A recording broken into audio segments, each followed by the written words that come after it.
大家好，我是面具人，不得了了，不得了了呀！面具人接下来要说的一句口头禅是什么？来，你们告诉我，那就是出大事了，出大事了呀！面具人接下来要讲的这个事情可不得了了呀！标题中我也写到了，你的 USDT 可能会废掉。那这是为啥呢？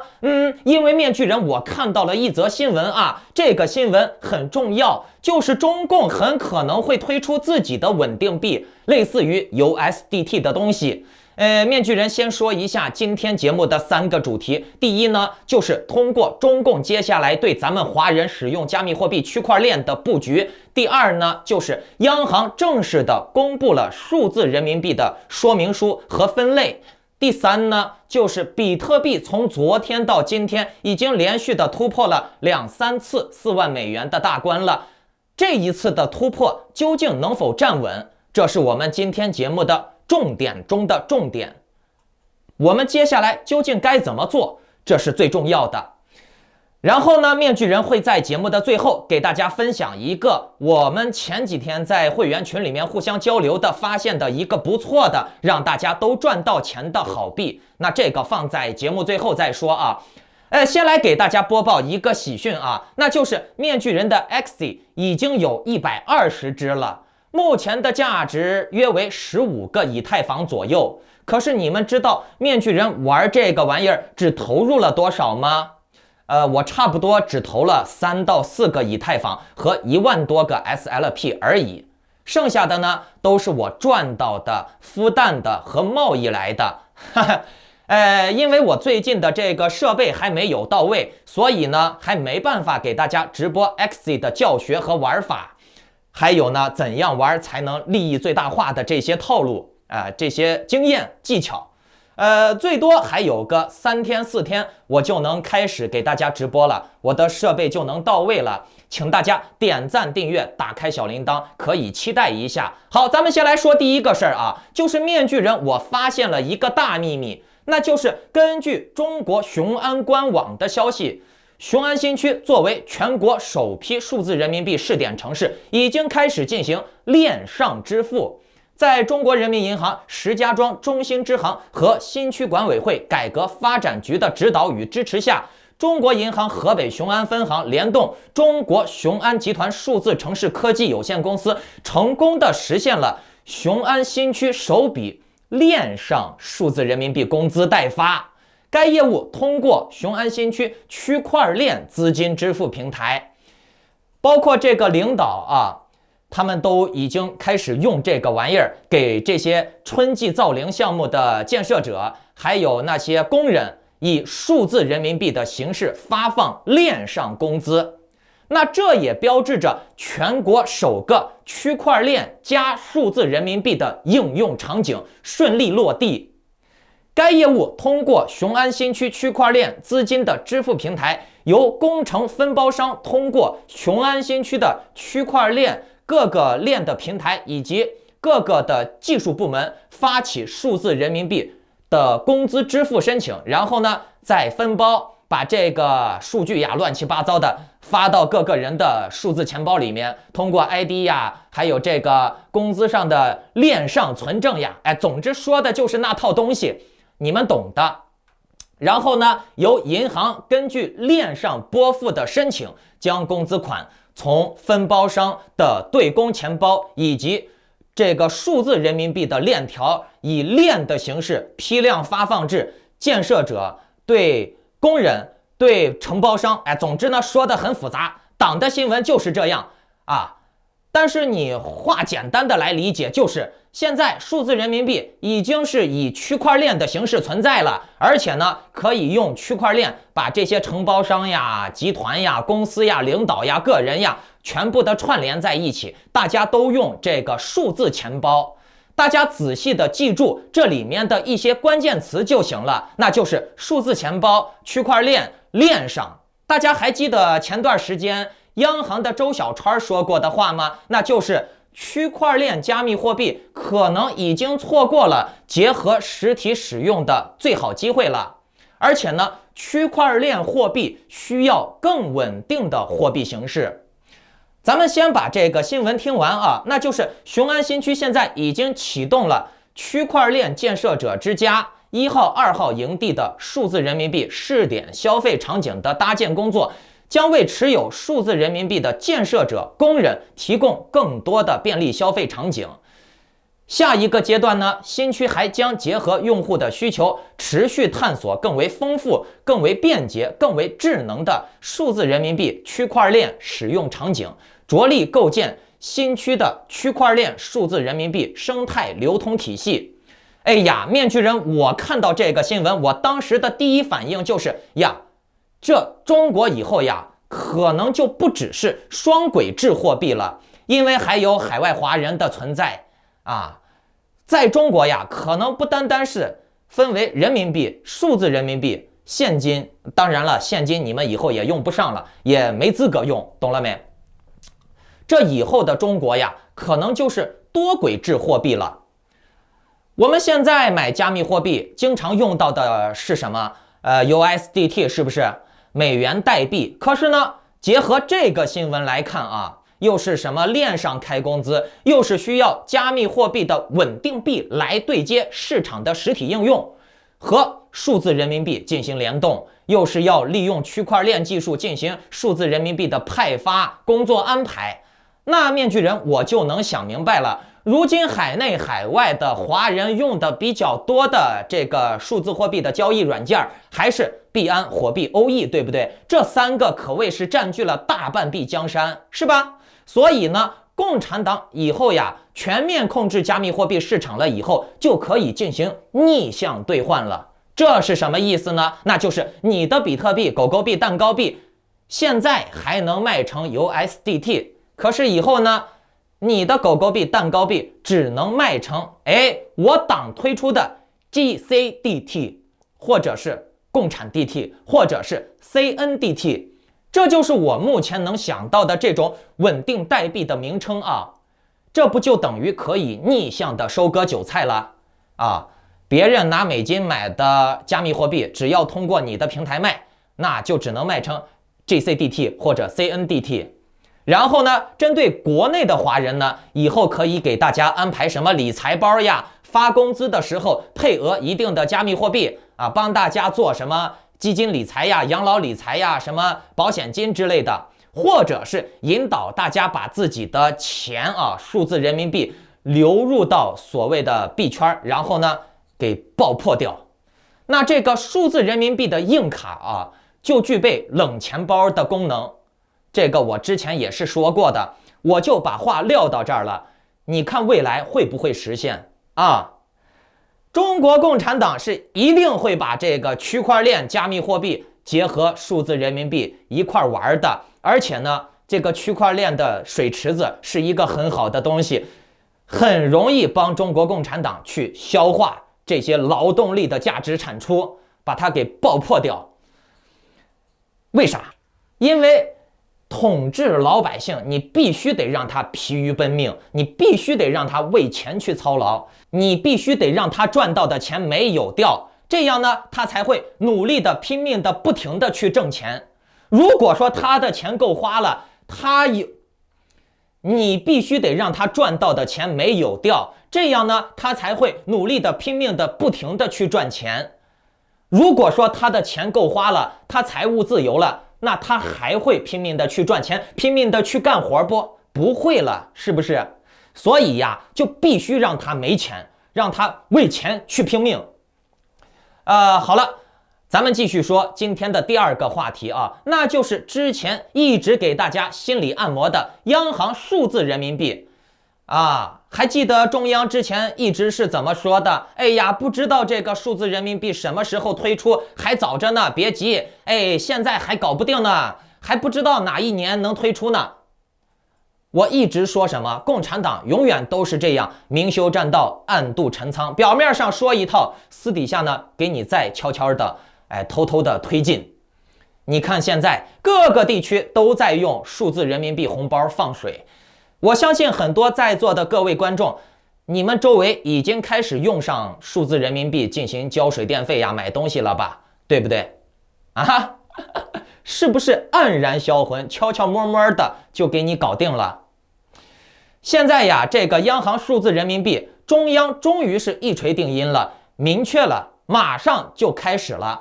已经把这个说明书放了出来了。这里有一则报道啊，大家听一下。截止目前，我国已经在上海、苏州等地举行了数次的数字人民币红包试点，而且呢，都取得了圆满的成功。多次试点活动的背后，其实就意味着我国数字货币的研发进行程度已经基本圆满，距离正式投入使用必然不远了。很多国民对数字人民币仍然是显得一知半解，所以呢，加强国内民众对于数字人民币的认知程度，无疑是相当有必要的。什么叫做加强认知程度啊？说白了就是洗脑，让你把这个屎粑粑觉得是一个好东西。国家还说了，加强老百姓对数字人民币的认知程度，可以说是数字人民币正式投入使用的先决条件之一。这就是洗脑嘛，就跟之前那个什么计划生育一样，多么残忍的事儿，让老百姓觉得是一个伟大光荣的事，歌颂计划生育。你们要知道，这个计划生育有多么的血腥，多么的残忍，包括之前的什么文革大饥荒，共产党都要让你觉得是好事呀，对不对？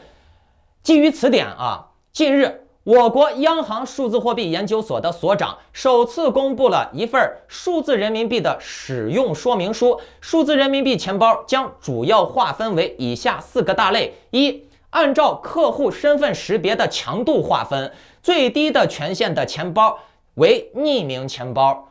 其最高余额限额只有1万元。毫无疑问，假如用户想要提高自身的余额限额，那么就先得完善身份信息，以获得更高权限的数字人民币钱包。听懂了没？按照身份识别限制你的可用余额。如果你的身份级别很低，那你口袋里面根本就装不了多少钱，你想装多的钱都不可能。这是一个很可怕的事儿，你们知道吗？现在是告诉你，是按照什么身份级别来划分你钱包里面能用的钱。那以后呢，万一是给你按照什么遵纪守法程度、学习程度啊，这个党员程度，这个每个人的这个社会地位，把你人分成3、6、9等，分完了以后，你下等人口袋里面只能装5毛钱，你上等人口袋里面能装5万钱，多好的！这就是这个趋势呀，对不对？现在只是给你开一个小小的头，慢慢的给你心理按摩，以后这个钱包的分类，人的等级的分类会越来越多，越来越繁琐，越来越明确，慢慢的让你适应。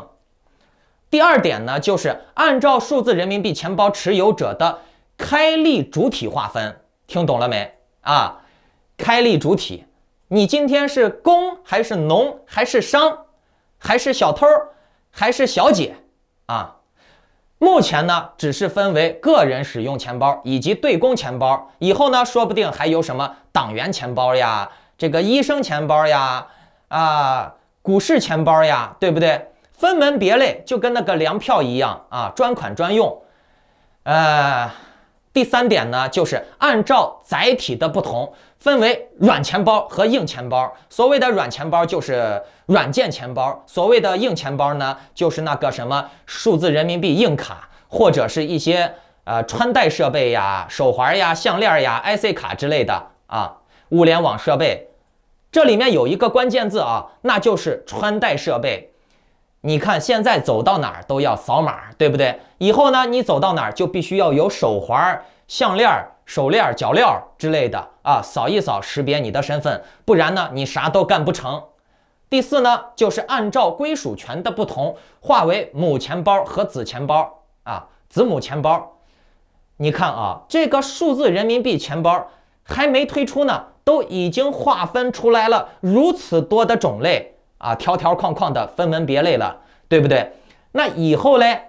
等它推出了以后，在市场上针对每个人的监控、每个人的等级的分类逐渐的完善，你们就可以想象未来的这个数字人民币钱包会划分为多少个种类，会对老百姓有多少的限制？大家可以自己脑洞啊，这个玩意儿好不好？OK， 最后再来给大家说一下，比特币从昨天到今天已经连续好几次的突破了4万美元的大关了，是不是？很多人心里会觉得，哎呀，牛市要来了，马上就要腾飞了。面具人，我一直告诉你是什么？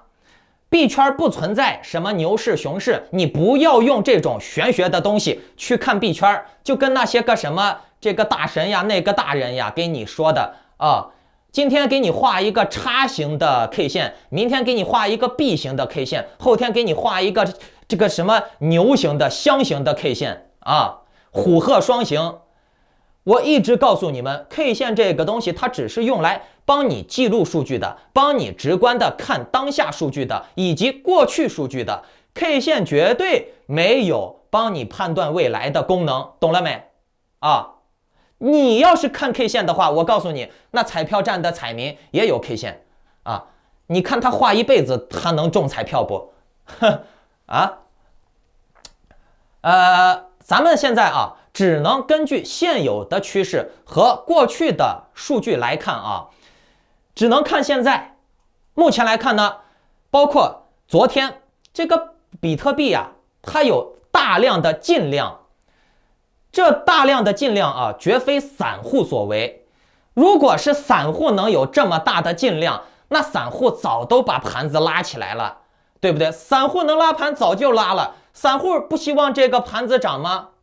面具人，我建议啊，大家把这个比特币啊继续观察。目前呢，已经持有了各种加密货币的人啊，冷静淡定，不要激动的去追高。比特币能否过42000、43000，在这个点位站稳，你们还继续要看它的进量和放量。如果说比特币它的进量和放量大致在一个差不多的情况下，有进有放的，而且还在进行上涨的话，那就证明这个比特币的单价确实是在涨，那你就可以考虑进场了。而如果是纯进量，全部都是阳线，导致它一直上涨，那面具人我就建议大家看空，因为这么多的进量，它绝非空穴来风。狗狗币一如既往的，别人大涨它横盘，没啥反应。你们知道这是为啥不？因为消息币就是这样，没有针对它的利好消息，那它就很难动弹，很难上涨。你不像蛋糕币、平头哥这种 DeFi 的生态币，他们不需要消息面，你看都没人推广他们，就面具人我在说啊，但是呢，人家自成一体，就有很强的生命力，对不对？这就是比特币和狗狗币啊。好，最后再给大家揭晓一下我开头中说的，我们群友最近发现的一个很好、很不错的一个叫做 SUN 的币。你们看图，你们看这张图，能看出来这个币的优点吗？可能有些观众朋友们看不出来啊。来，我给大家这样标注一下，现在能看出来了吧？这个币的优点就是每次下调它的反弹力度都很刚猛，每次下调以后它都能很强势的反弹，而且呀，这个币也是有 DeFi 功能的，可以进行流动性挖矿，这就意味着它是有被动收入的，类似于蛋糕币。我们都知道，一个币一旦有被动收入的话，它就很抗跌，因为它跌了，你还有被动收入，对不对？它也很抗横盘。面具人之前啊，在会员群里聊的时候，这个币 SUN 还处于低位，可是现在呢，它又是刚猛反弹了，而且这个币的 DeFi 的手续费也是非常低的，也是它的一大优势之一。前两天面具人才在群里面推荐过这个币，也是我群里面另外一个老哥玩的，他给大家分享的，大家又都赚到钱了，哈哈哈哈。你不能怪面具人我说的晚啊！我前两天在低位的时候在会员群里面说了，过了2天以后涨起来了，你才拿到节目里面说，肯定有观众会这样想。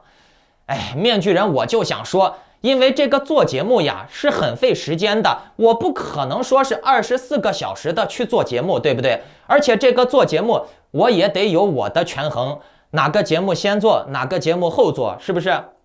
倒是会员群里面大家能够及时的互相交流沟通，找机会，